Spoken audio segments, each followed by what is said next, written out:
In today's video, I'm going to teach you how to set time in Google Forms. By the end, you'll know how to add a countdown to your form and share the correct link. So respondents are timed from start to finish. Start by opening Google Forms in your browser and signing in to your Google account.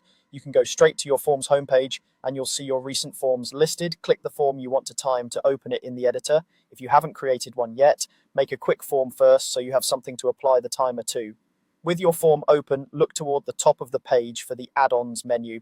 It often appears as a puzzle piece icon. Click it to see the available tools connected to your form. From the list, choose Timer for Google Forms. If this is your first time using it, you may be prompted to grant permissions. That's normal for add-ons and only needs to be done once.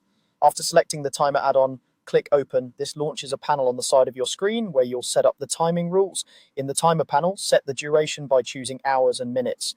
For example, enter 0 hours and 30 minutes for a 30-minute limit, or 1 hour and 15 minutes if you need more time.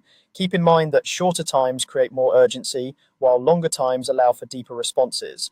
Pick what fits your activity or assessment. Below the duration, type clear instructions for your respondents.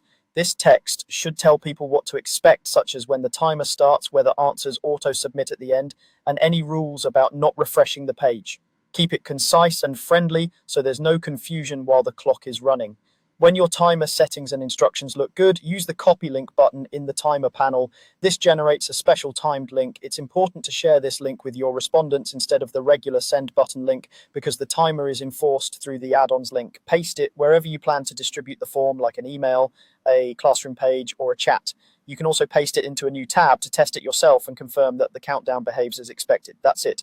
You opened your form, launched the add-on, set the hours and minutes, wrote clear guidance, and copied the correct timed link. Save your settings, share that link, and your Google form will now run with a reliable countdown for every respondent.